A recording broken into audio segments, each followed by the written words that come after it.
നിൽക്കുന്ന അനുയായികൾ മുഴുവൻ വൈകാരികമായിട്ടാണ് മതം പിന്തുടരുന്നത്. ഈ വൈകാരികത ഓരോ മതത്തിലും കൂട്ടിക്കൂട്ടി അവരെ അക്രമ സ്വഭാവത്തിലേക്ക് തള്ളിവിട്ടുകൊണ്ട് മതമില്ലാത്തൊരു സമൂഹം പറയുന്നു, നിങ്ങളെക്കാൾ നല്ല സമൂഹം ഞങ്ങളാണ്, ഞങ്ങൾക്കൊരു ദൈവവുമില്ല, ഞങ്ങൾക്ക് ജീവിതത്തിനെ കുറിച്ചൊരു കാഴ്ചപ്പാടൊന്നുമില്ല, ഇവിടെ ജനിച്ചു നന്നായി ജീവിച്ചു ഞങ്ങൾ മരിച്ചു പോകും. പരലോകമുണ്ടെന്നോ ഇവിടെ ആരോ പറയുന്നു, പരലോകത്തിന് വേണ്ടി മരിക്കാൻ തയ്യാറായവരെ പേടിയില്ലാത്ത കാര്യമൊക്കെ ഇവിടെ പറഞ്ഞു. നേരെ തിരിച്ച് അവർ ചോദിക്കുന്നൊരു ചോദ്യമുണ്ട്, ഈ പേടിയില്ലായ്മ കൊണ്ട് തന്നെയല്ലേ നിങ്ങൾ കൊല്ലുകയും കൊല്ലിപ്പിക്കുകയും ചെയ്യുന്നത്? അതുകൊണ്ടാണ് ഞാൻ ആ വാക്ക് നമ്മൾ പറയുമ്പോൾ പ്രബോധനത്തില് ചില കാര്യങ്ങളുടെ നന്മ മാത്രമേ നമുക്കറിയൂ. പക്ഷെ ഇതിന്റെ വിമർശനം എന്നോ കാലത്തപ്പുറത്ത് വന്നു കഴിഞ്ഞു. ഇങ്ങനെ ഒരു ചിന്താഗതി ഉള്ളത് കൊണ്ടല്ലേ കൊല്ലാനും കൊല്ലിക്കാനും പൊട്ടിത്തെറിക്കാനും ഒക്കെ നമുക്ക് കഴിയുന്നത്. നമ്മൾ എന്ത് പറയും തിരിച്ച്? ഇവിടെയാണ് നമ്മളൊക്കെ ഒന്ന് കൂട്ടായി ചിന്തിക്കേണ്ടത്. എന്താണ് മതം? എന്താണ് ദൈവം? എവിടെയാണ് നമുക്കൊക്കെ ഒന്നിച്ചിരിക്കാൻ കഴിയുന്നത്? നമ്മുടെ മക്കൾ പഠിക്കുന്നത് ഒരേ വിദ്യാലയത്തിലാണ്. അവിടുന്ന് കിട്ടുന്ന അതേ സയൻസിന്റെയും യുക്തിയുടെയും ഭാഷയിലാണ് എന്റെയും നിങ്ങളുടെയും ഒക്കെ മക്കൾ. എനിക്ക് വ്യക്തിപരമായ മക്കളില്ല, സന്യാസിമാർക്ക് കല്യാണവും കുട്ടികളൊന്നും ഇല്ലാത്തതുകൊണ്ട്. പക്ഷെ എന്റെ വീട്ടിലും അനിയന്മാരും ജ്യേഷ്ഠന്മാരും ഒക്കെ ഉണ്ടാവുമല്ലോ, പെങ്ങന്മാരൊക്കെ ഉണ്ടാവുമല്ലോ, അവർക്കൊക്കെ മക്കളുണ്ടാവുമല്ലോ. ഒരാളെയും ഭയക്കാതെ ഒരു സമുദായത്തിന്റെയും ഭാഗത്തു നിന്നുകൊണ്ടല്ല, ധർമ്മത്തിന്റെ പക്ഷത്ത് നിൽക്കുന്നതുകൊണ്ടാണ് പേരിന്റെ കൂടെ ധർമ്മപക്ഷ എന്നൊക്കെ ഇവിടേക്ക് എഴുതി. ദീനിന്റെ പക്ഷം, ധർമ്മം എന്ന് പറഞ്ഞാൽ ദീനെന്നർത്ഥം. ദൈവം ഈ ഭൂമിയിൽ അവതരിപ്പിച്ച ഒരൊറ്റ ദീനേ ഉള്ളൂ, ഒരൊറ്റ ധർമ്മമേ ഉള്ളൂ. അതിന്റെ പക്ഷത്ത് നിന്നുകൊണ്ട് സംസാരിക്കാൻ നമുക്ക് കഴിയുന്നില്ല. നമ്മുടെയൊക്കെ പണ്ഡിതന്മാരും അല്ലെങ്കിൽ എല്ലാ മതത്തിലെ പണ്ഡിതന്മാരും അവരുടേതായ ആ ഒരു വിഭാഗത്തിന്റെ ഭാഗത്തു നിന്ന് പോലും അല്ല സംസാരിക്കുന്നത്. അതാണ് ഏറ്റവും വലിയ പ്രശ്നം.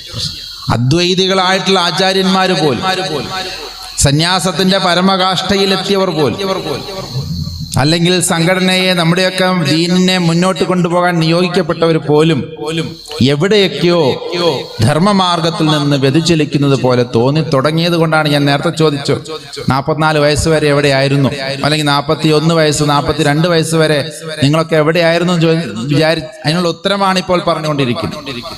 നമ്മൾ വിചാരിച്ചു ഇവരൊക്കെ അത് ശരിയാക്കി കൊടുക്കുമെന്ന്.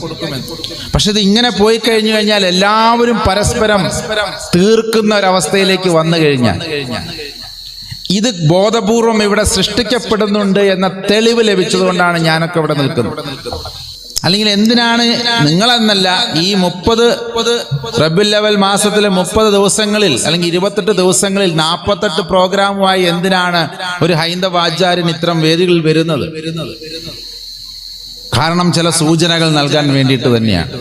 ദൈവത്തിനെ പ്രാപിക്കാനും ദൈവത്തിനെ പ്രാർത്ഥിക്കാനും ആരാധിക്കാനും സുജൂദ് ചെയ്യാനും ഒക്കെ നമ്മൾ വേറിട്ട് പോകുന്നു. ഇപ്പോഴും ഈ നിലയിലേക്ക് നമ്മളെ കൊണ്ടെത്തിച്ചില്ലേ? ബീവറേജസിൽ കാണിക്കുന്ന ആ ഒരു ബീവറേജസ് ക്യൂവിൽ കാണുന്ന അച്ചടക്കം പോലും പലപ്പോഴും നമ്മുടെ പരിപാടികൾക്ക് കാണാറുണ്ടോ? ഇതെന്റെ നിങ്ങളുടെ സമുദായത്തിനോടാ ചോദിക്കുന്നത്, അല്ലെങ്കിൽ ഇതിൽ പെടാത്ത ക്രിസ്ത്യൻ സമുദായത്തിനോട് കൂടിയാ ചോദിക്കുക. അവിടുത്തെ ഒരു സഹകരണം പോലും, ഒരു ബീവറേജസ് ക്യൂവിൽ കാണിക്കുന്ന ഒരു സഹകരണം പോലും പലപ്പോഴും പല വിഷയത്തിലും, മടക്ക് വിഷയത്തിലും പല വിഷയത്തിലും നമ്മൾ കാണിക്കുന്നില്ല. അങ്ങനെ നമ്മൾ നേരത്തെ പറഞ്ഞ പോലെ ഇങ്ങനെ ഞങ്ങളുടെ കയ്യിൽ വർഗീയത ഇല്ലേ, ഞങ്ങളുടെ കയ്യിൽ നിങ്ങൾ ഉദ്ദേശിക്കുന്ന ആളല്ലേ, ഈ കളർ കാണുമ്പോൾ നിങ്ങൾ തെറ്റിദ്ധരിക്കരുതേ, എന്റെ പൊട്ട് കാണുമ്പോൾ എന്റെ കെട്ട് കാണുമ്പോൾ ഇത് ഞങ്ങളിൽ വർഗീയതയുള്ള ആളുകളല്ലേ എന്നിങ്ങനെ വിളിച്ചു പറയേണ്ടുന്ന ഒരു ഗതികേടിലേക്ക് ഞങ്ങളെ എത്തിച്ചിരിക്കുന്ന പോലെ നിങ്ങളെയും എത്തിച്ചിരിക്കുക. ഓരോ മീറ്റിങ്ങുകളിലും നമ്മൾ പറയുകയാണ് ഇവർ ഞങ്ങളിൽപ്പെട്ടവരല്ല, അല്ലെങ്കിൽ ഈ വർഗീയത ഞങ്ങൾ അംഗീകരിക്കുന്നില്ല. എന്നിട്ടോ നമ്മുടെ ഇടയിൽ നിന്ന് തന്നെയാണ് ഇവരൊക്കെ പുറത്തോട്ട് ഇറങ്ങി ഇതൊക്കെ ചെയ്യുന്നത്. ഇതിനൊരു പരിഹാരം കണ്ടേ പറ്റൂ. ഞാനും നിങ്ങളും ഒന്നിച്ചിരിക്കുന്നിടത്തും തുടങ്ങുന്നു, അല്ലെങ്കിൽ നമുക്ക് ഇത്തരം വേദികൾ ഇനിയും ഒന്നിച്ചിരിക്കാൻ കഴിയുന്നിടത്തുനിന്ന് തുടങ്ങുന്നു ഇതിനുള്ള പരിഹാരം. ഇത് വേണമോ വേണ്ടയോ എന്ന് മാത്രമാണ് നിങ്ങളുടെയും എന്റെയും മുമ്പിലുള്ള ചോദ്യം. ഞാൻ തയ്യാറാണ്. ഇക്കണ്ട ബുദ്ധിമുട്ടുകളൊക്കെ സഹിച്ചു നമ്മൾ വരുന്നത്. ആർക്കെങ്കിലും എവിടെയെങ്കിലും ഒരു ചെറുപ്പക്കാരനെങ്കിലും ഒരു ഫിത്തനയിൽ നിന്ന് മാറാൻ തോന്നിക്കഴിഞ്ഞാൽ അവൻ്റെ ഈമാൻ വർദ്ധിക്കണമെന്നൊന്നും എനിക്ക് അറിഞ്ഞുകൂടാ. അതിനുള്ള പ്രസംഗമൊക്കെ ഞാൻ പ്രസംഗിക്കുന്നുണ്ടോ എന്നറിയില്ല. അതിനൊക്കെ നീ ഇവിടെ ആലിമ്യങ്ങളൊക്കെ ഉണ്ട്.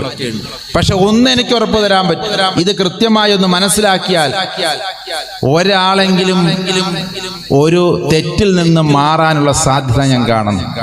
മതപരമായൊരു തെറ്റ്, മതത്തിന്റെ പേരിൽ മാനവികതയ്ക്കെതിരെ പോകുന്ന ആ സ്വഭാവത്തിൽ നിന്നൊന്ന് മാറാൻ നമ്മുടെ മക്കളിൽ ആർക്കെങ്കിലും ഒരാൾക്ക് സാധിക്കുമെന്ന് എനിക്ക് ഉറപ്പാണ്.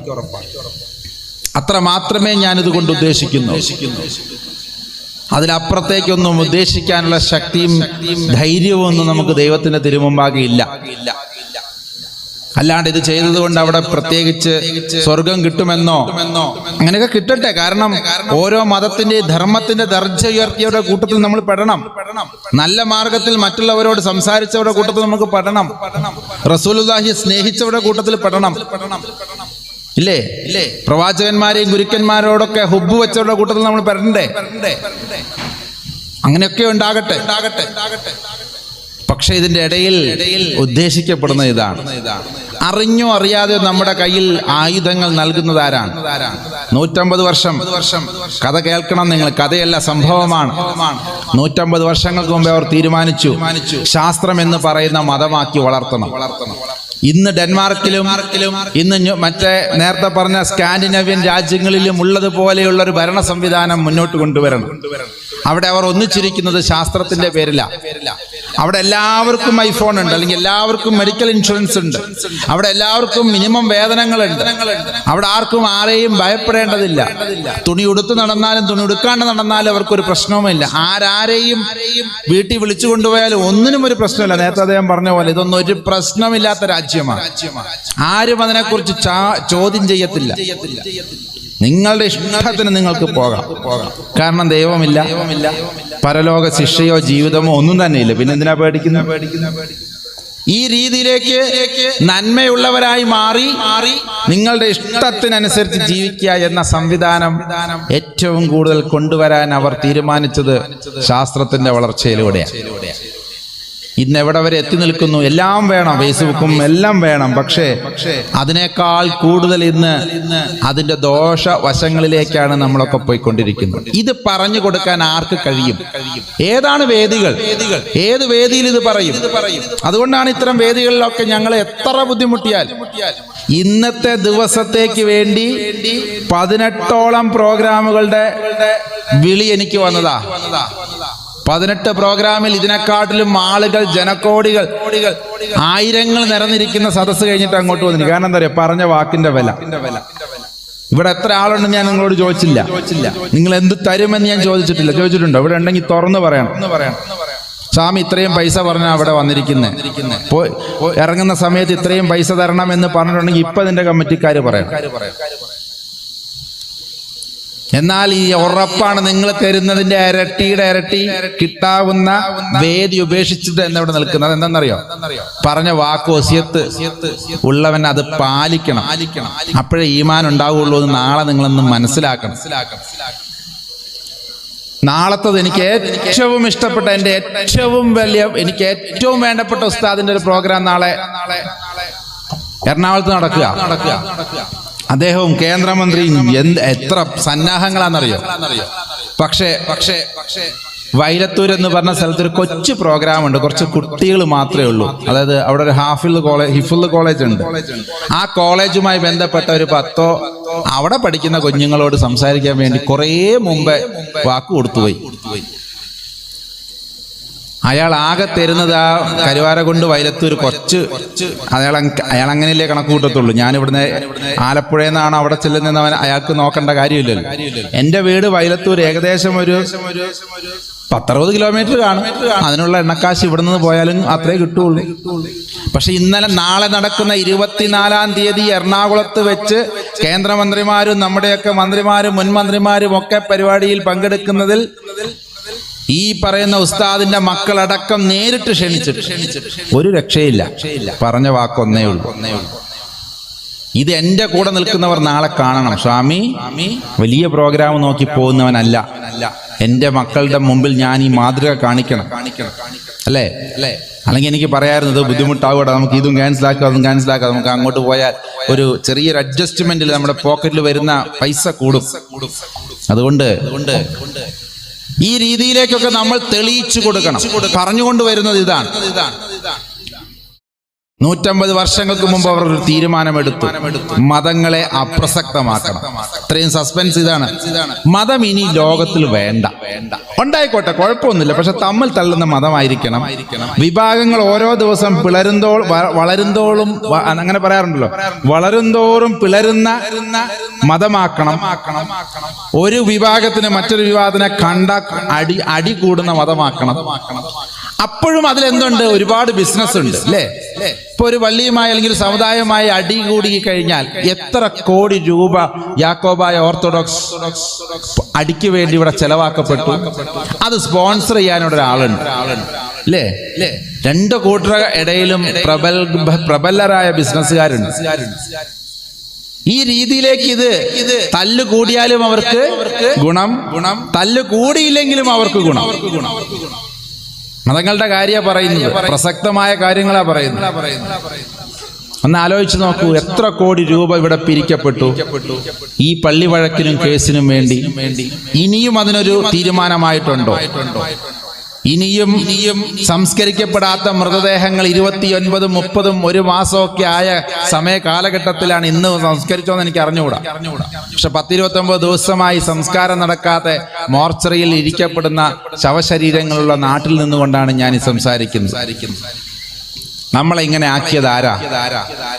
ഏതായാലും ഞങ്ങൾ അങ്ങോട്ടും ഇങ്ങോട്ടും, നമ്മൾ അങ്ങോട്ടും ഇങ്ങോട്ടും അല്ലാന്ന് നമുക്ക് തന്നെ അറിയാം അല്ലേ? അദ്ദേഹം സൂചിപ്പിച്ചു. ഇത് നമ്മളല്ല അങ്ങോട്ടും ഇങ്ങോട്ടും ആക്കിയ, കാരണം അതിന് മാത്രം ഒന്നും നമ്മൾ അങ്ങോട്ടും ഇങ്ങോട്ടും ഇവിടെ പോരാടിയിട്ടില്ല. ഉണ്ടോ? അല്ലെങ്കിൽ അതിന് മാത്രം നിങ്ങൾ പറ, അങ്ങനെയാണോ? നമ്മൾ അങ്ങോട്ടും ഇങ്ങോട്ടും ആക്കിയതിന്റെ വല്ല തെളിവുകളും നിങ്ങളുടെ കയ്യിലുണ്ടോ? ഈ തെളിവുകൾ ഇല്ലാത്തത് കൊണ്ടാണ് ഞാനിവിടെ നിൽക്കുന്നത്. ഇല്ല എന്നതിന്റെ തെളിവാണ് ഞാനിവിടെ നിൽക്കുന്നുണ്ട് അല്ലേ? നമ്മുടെയൊക്കെ ഉള്ളിൽ സൗഹാർദ്ദം തന്നെയാണ്.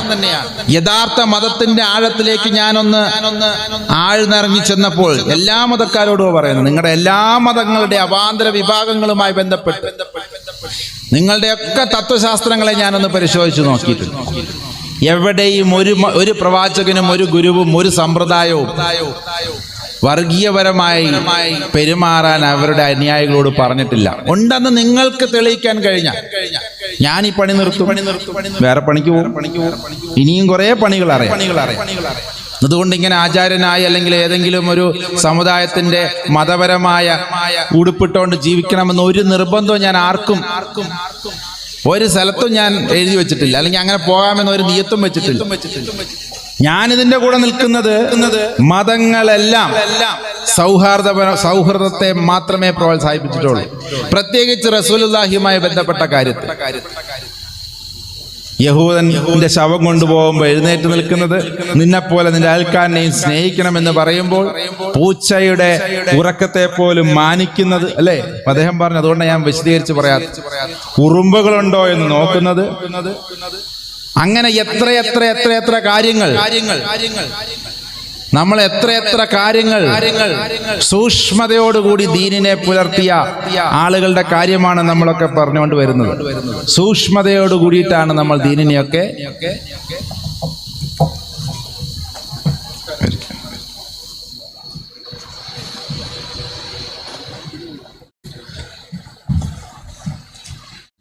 പക്ഷേ എവിടെയാണ് മതങ്ങളെയൊക്കെ എമിഗ്രൻസ് ക്ലിയറൻസിന് വേണ്ടി വെച്ചുകൊണ്ടിരിക്കാനുള്ള കാരണക്കാരാക്കിയത് എന്താണ്? അല്ലെങ്കിൽ ആ സാഹചര്യം വന്നത് എന്തുകൊണ്ടാണ്? അതാണല്ലോ നമ്മുടെ ചർച്ച. അതായിരിക്കണം നമ്മുടെ ചർച്ച. ഇത് ഞങ്ങളുടെ രീതിയല്ല, ഇത് ഞങ്ങളിൽ നിന്നുള്ളതല്ല എന്ന് പറയാൻ നമുക്ക് കഴിയാത്ത വിധം നമ്മളുടെ ഇടയിലേക്ക് ഇത്തിക്കണ്ണികളെ പോലെ ഇത്തരം ആളുകളെ ഇറക്കിയതാരാ? ഇതൊക്കെ ഒന്നൊരു ചർച്ചയിൽ വരണ്ടേ? ഇവിടെയാണ് ഞാൻ പറഞ്ഞത്, നമ്മുടെ പൊതുശത്രു എന്ന് പറയുന്ന നമ്മൾ വിചാരിക്കാത്ത ആളുകളാണ്. അത് ഏതെങ്കിലും രാഷ്ട്രീയ പാർട്ടികളല്ല, ഏതെങ്കിലും ഇതര സമുദായങ്ങളല്ല, അല്ലെങ്കിൽ നമ്മളുടെ ഇടയിൽ തന്നെയുള്ള മറ്റു വിഭാഗങ്ങളല്ല. ഇവരൊക്കെ ഈ ചേരിതിരിവ് പോലും വളർന്നത് റഹ്മത്താണെന്ന് ഹദീസ് ഉണ്ട്. അറിയോ നിങ്ങൾക്ക്? അങ്ങനെ കാണുന്ന മതമാണ് ഇസ്ലാം മതം. അതായത് പണ്ഡിതന്മാരുടെ ഇടയിലെ അഭിപ്രായ വ്യത്യാസം പോലും സമൂഹത്തിന് റഹ്മത്താണെന്ന് പറയുന്നത് അങ്ങനെ ഒരു ആപ്തവാക്യമുണ്ട്. ഉസ്താദിനോട് ചോദിച്ച ഉസ്താദ് പറയും ഇഖ്ലാത്തിൽ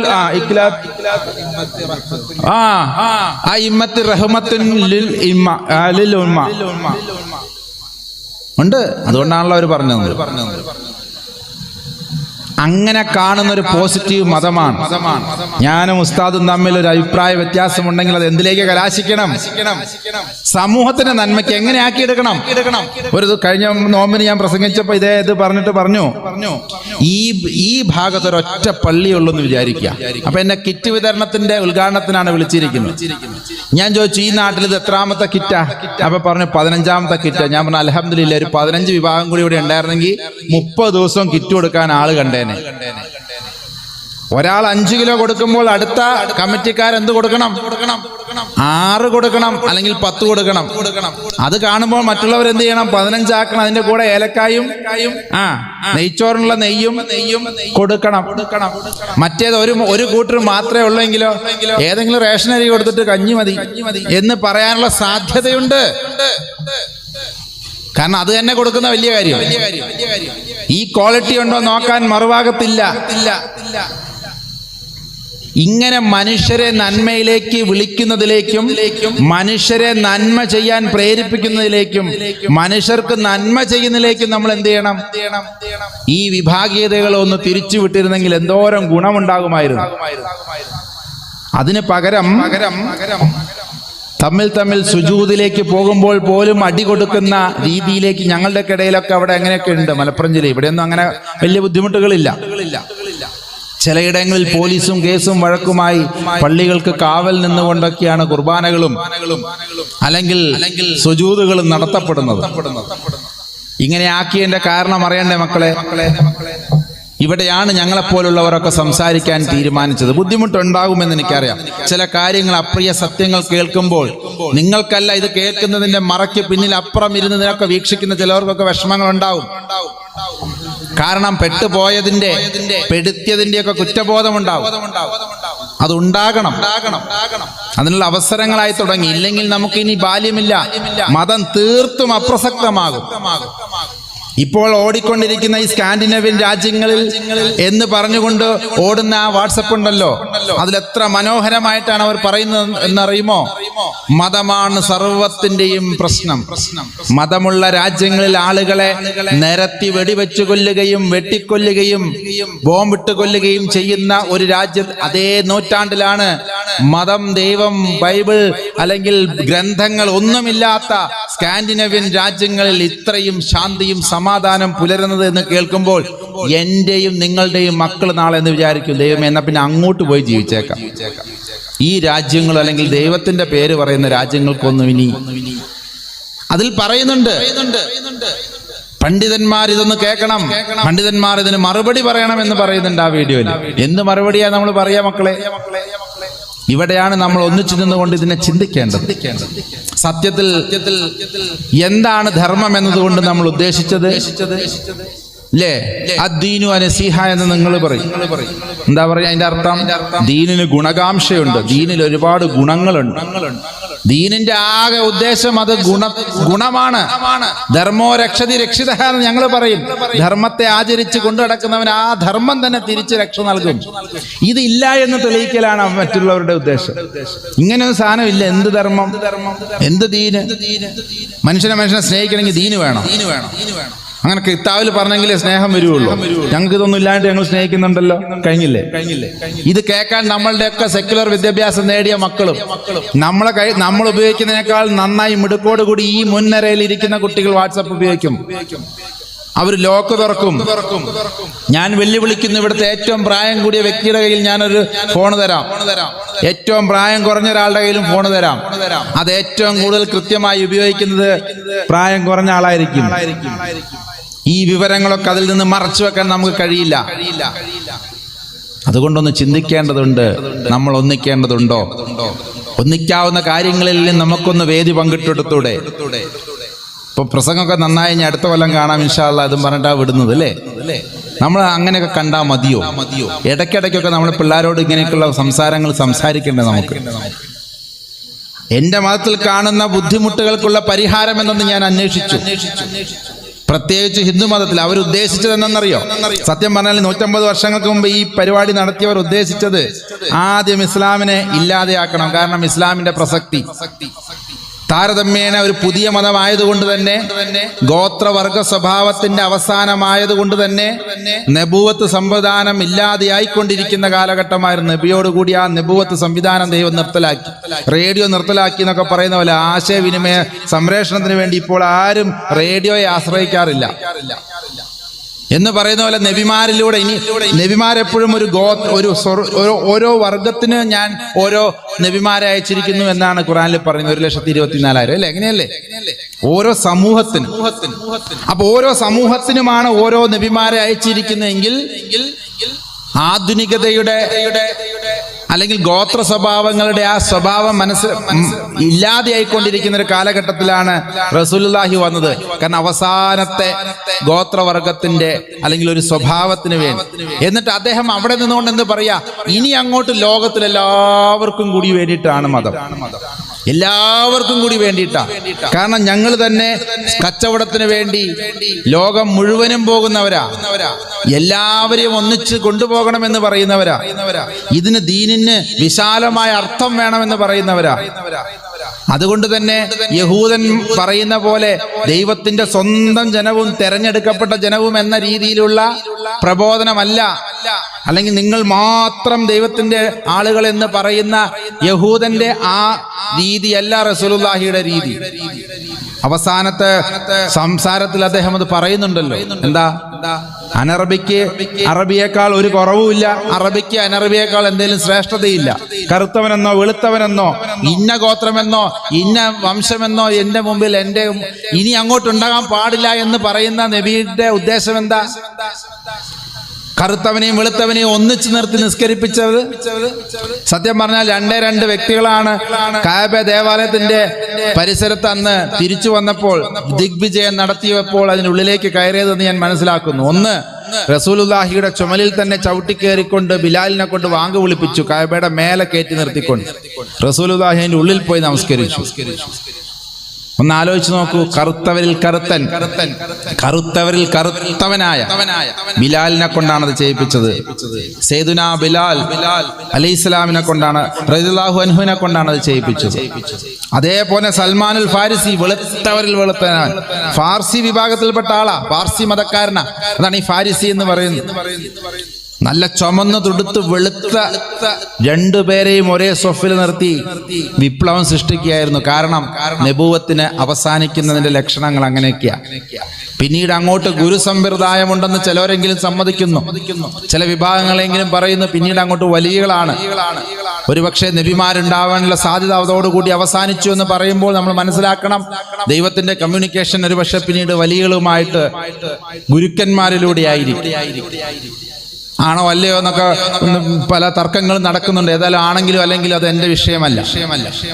ഞാൻ പറയുന്നത് ഇതാണ്, ഒരു ഗോത്ര സ്വഭാവത്തിന്റെ അവസാനം അതോടുകൂടി നമ്മൾ കണ്ടു. അതുകൊണ്ട് അവസാനത്തെ നബിയാണ് മുഹമ്മദ് എന്ന് പറയുന്നതിൽ എനിക്ക് ആശയപരമായ വിയോജിപ്പൊന്നുമില്ല, ഞാനത് അംഗീകരിക്കുന്നു. അവസാനത്തെ നബി തന്നെ ആയിരിക്കണം മുഹമ്മദ് നബി.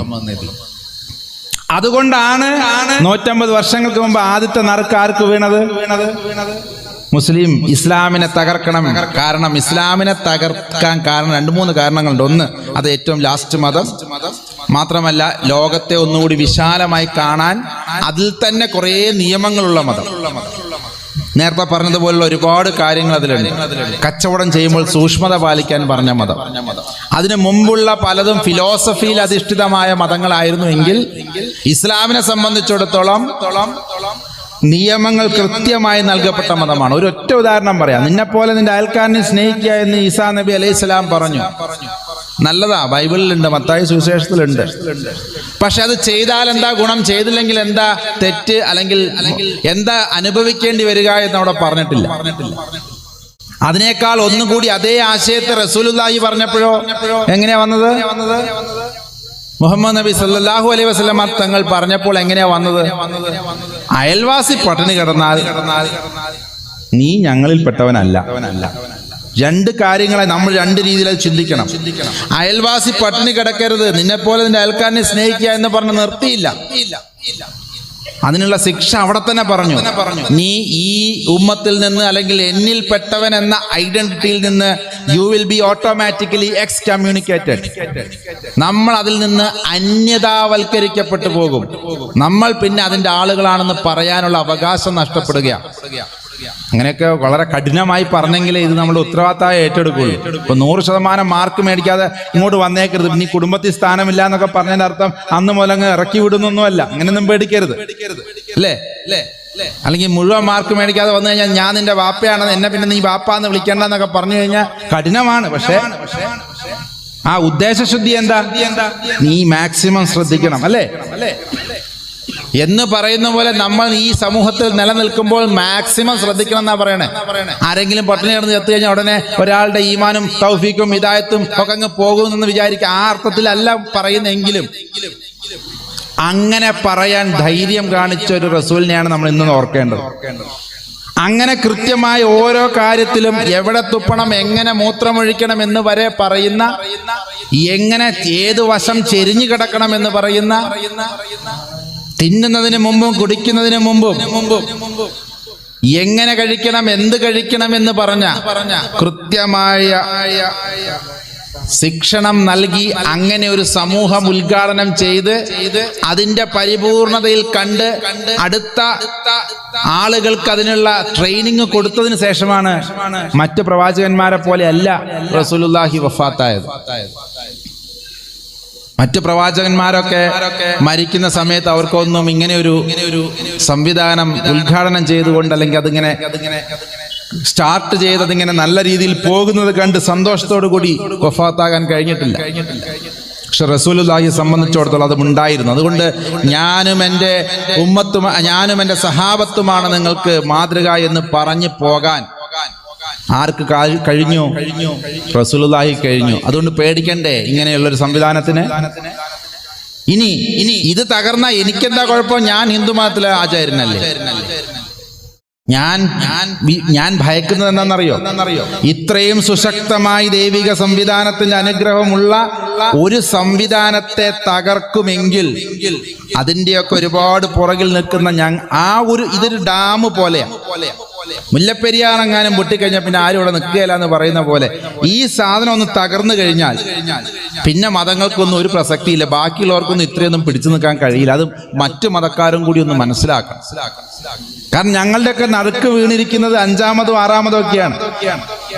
ഇസ്ലാം കഴിഞ്ഞാൽ തകർക്കാൻ ക്രിസ്തു മതമുണ്ട്, അത് കഴിഞ്ഞ് കഴിഞ്ഞാൽ ബുദ്ധമതമുണ്ട്, ജൈനമതമുണ്ട്. അങ്ങനെ ഒരുപാട് നാട്ടിൽ ഒരുപാട് മതങ്ങൾ കഴിഞ്ഞിട്ടേ ഹിന്ദു മതത്തിന്റെ മേലോട്ട് വരുള്ളൂ. പക്ഷെ അതുവരെ സന്തോഷിച്ച് നിൽക്കാനുള്ള അവസരമില്ല എന്ന തിരിച്ചറിവിൽ നിന്നാണ് മക്കളെ ഇവിടെ വന്ന് നിൽക്കുന്നത്. അറിയോ? അതുകൊണ്ട് ഒരാളും ശ്രദ്ധിക്കാതെ പോകരുത്. നിങ്ങളൊക്കെ അങ്ങ് തകർന്നു കഴിയുമ്പോൾ പിന്നെ ഞങ്ങൾ മാത്രമേ ഞങ്ങൾ സന്തോഷമായിട്ട് ഇവിടെ ജീവിച്ചോളാം, നിങ്ങളൊക്കെ ഒന്നും ഇല്ലാണ്ട് ആകുന്നതല്ലേ ഞങ്ങൾക്ക് സന്തോഷം എന്ന് പറഞ്ഞുകൊണ്ടിരുന്നു കഴിഞ്ഞാൽ നമുക്ക് കഴിയില്ല. ഒന്നിച്ച് നിന്ന് ഇതിനെ എതിർക്കണം.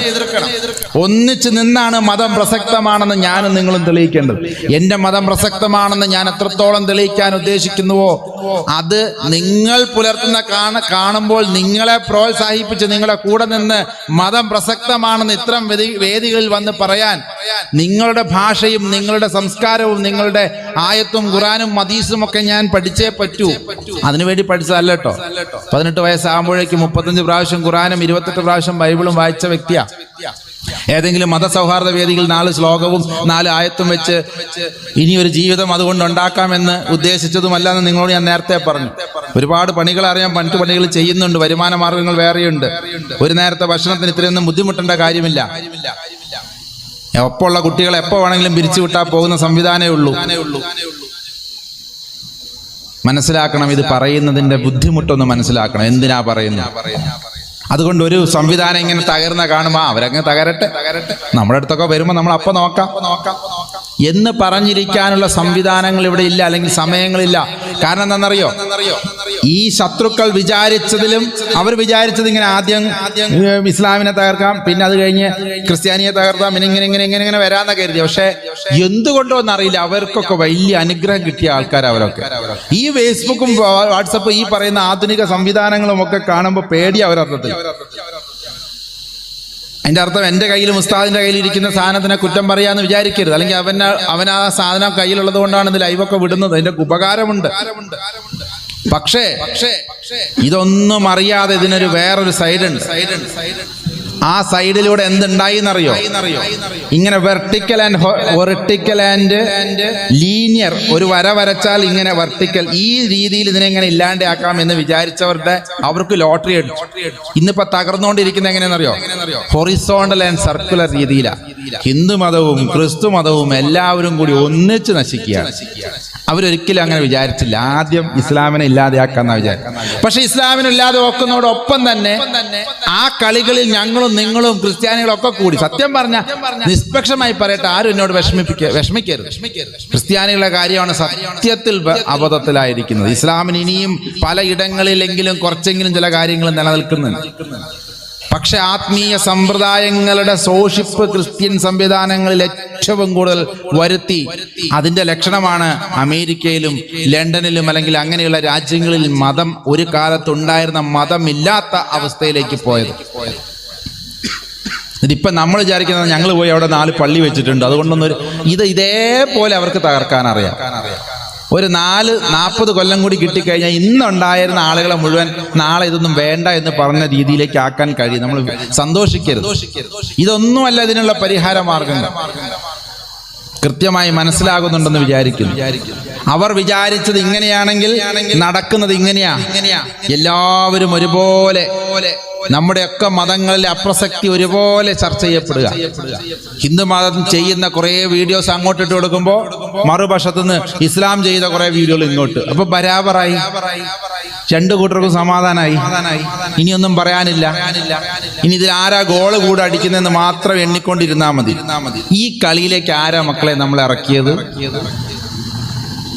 ഇത്തരം കളികൾ ഇവിടെ നടക്കുന്നുണ്ടെന്ന് പറയാനെങ്കിലും ഈ വേദിയിൽ നമുക്ക് കഴിയണം. അതിനുള്ള വേദിയായിരിക്കണം ഈ സൗഹൃദ സംഗമവും മാനവ സംഗമവും. നന്നായി മാനവ സംഗമം എന്ന് പറഞ്ഞ മതസംഗമം എന്ന് പറയാതിരുന്നത് നന്നായി. മാനവരൊന്നിച്ചിരുന്നു കൊണ്ട് നമുക്ക് സൗഹൃദം പങ്കുവെക്കാൻ കഴിയാത്ത അവസ്ഥയിലേക്ക് എങ്ങനെ നമ്മൾ എത്തിപ്പെട്ടു? നേരത്തെ പറഞ്ഞതുപോലെ ഇമിഗ്രേഷൻ ക്ലിയറൻസിൽ മതങ്ങൾ നിൽക്കുക. ഞങ്ങളുടെ കയ്യിൽ തീവ്രവാദമില്ലേ?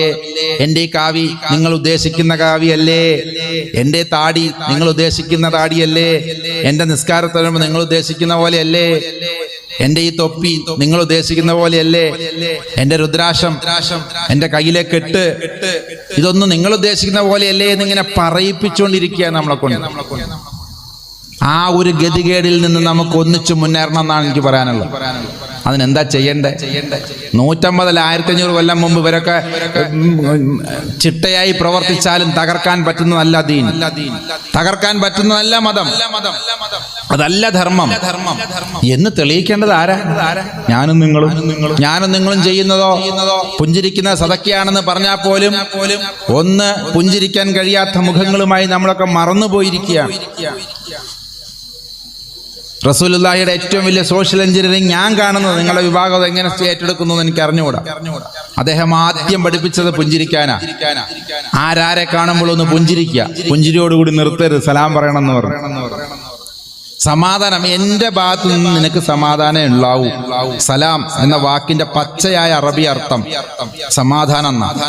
ഈ വാക്ക് അറബിയിൽ മാത്രമൊന്നുമല്ല, ഹീബ്രു ഭാഷയിൽ ഷാലോം. അപ്പൊ ഒരാളെ കാണുമ്പോൾ സമാധാനം പറഞ്ഞതിന്റെ അർത്ഥം എന്താ? കയ്യിൽ നിന്ന് എനിക്കൊരു ബുദ്ധിമുട്ടും ഉണ്ടാവുകയില്ല എന്ന ഒരു സമാധാനമാണ് എനിക്ക് കിട്ടുന്നത്. അതിന് ആത്മീയമായ കുറെ അർത്ഥങ്ങളുണ്ട്. അള്ളാഹുവിന്റെ സമാധാനം, പരമമായ ശാന്തി, അല്ലെങ്കിൽ നിനക്ക് ഉണ്ടാകട്ടെ, അത് ലഭിച്ചവനായതുകൊണ്ട് ഞാൻ നിന്നെ സമാധാനം ആശംസിക്കുന്നു ഒക്കെ. നിങ്ങളതിന്റെ മതപരമായ രീതിയിലേക്ക് കൊണ്ടുപോയിക്കോളൂ. പക്ഷെ പച്ചയായ ഒരു മനുഷ്യൻ ഇത് പറയുമ്പോൾ എന്താ ഉദ്ദേശിച്ചിട്ടുണ്ടാവുക? നിങ്ങൾ സമാധാനത്തിലാവണം, ആരെ കണ്ടാലും സമാധാനം പറഞ്ഞോളണം, പുഞ്ചിരിക്കണം, ആദ്യം ചിരിച്ചുകൊണ്ട്. ഇതിനെക്കുറിച്ചൊക്കെ പറഞ്ഞ് പഠിച്ചത് ഞാനൊക്കെ വായിച്ചത് ഇങ്ങനെയാ. ഒരു മറയുടെ അപ്പുറത്തോട്ട് പോയി തിരിച്ചു വന്നാൽ വീണ്ടും സലാം പറയണം. 10 പ്രാവശ്യം പോയി 10 പ്രാവശ്യം വന്നു കഴിഞ്ഞാൽ അറബികൾ ഇപ്പോഴും അത് പറയുന്നുണ്ട്. നമ്മൾ രാവിലെ ഉസ്താദിനെ കണ്ട് സലാം പറഞ്ഞു, ഇനിയിപ്പോ വൈകുന്നേരം അല്ലെങ്കിൽ നാളെ പറഞ്ഞാൽ മതി. ഇത്രയും നേരം അവിടെ ഇവിടെയൊക്കെ നമ്മൾ ഇടയ്ക്കിടയ്ക്ക് കാണുന്നതല്ല. അത്രത്തോളം എന്താ പറയാ, റസൂലുള്ളാഹി എത്ര സൂക്ഷ്മതയോട് കൂടി ആ ദീനിനെ ഉണ്ടാക്കിയെടുത്തത്.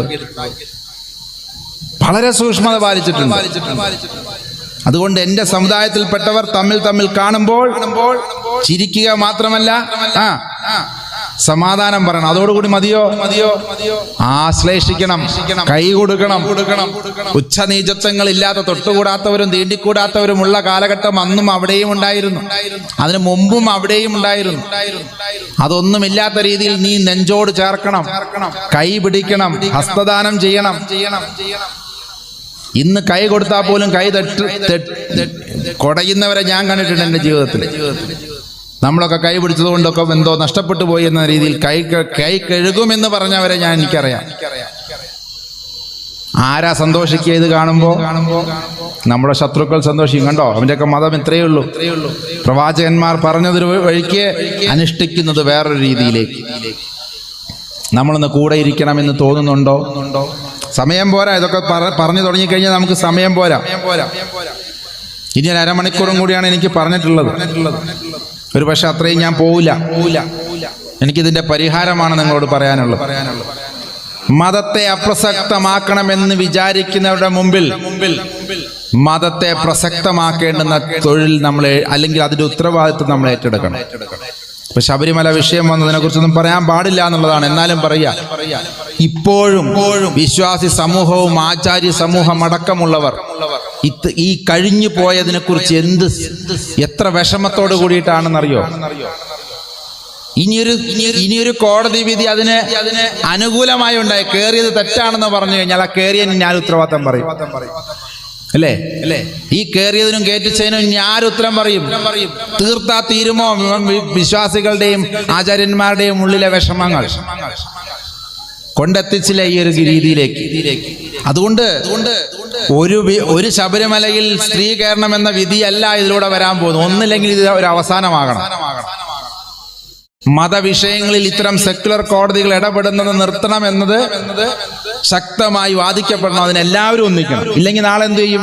സുന്നി വിഭാഗത്തിലെ മുമ്പിൽ തന്നെ ഫസ്റ്റ് സോഫിൽ പെണ്ണുങ്ങളെ കയറ്റിക്കൊള്ളണം എന്ന കോടതി വിധി വന്നാൽ എന്ത് ചെയ്യും? അല്ല, കയറ്റുന്ന വിഭാഗങ്ങളുണ്ട്, അത് അവർ തീരുമാനിച്ച് കയറ്റിയതാ.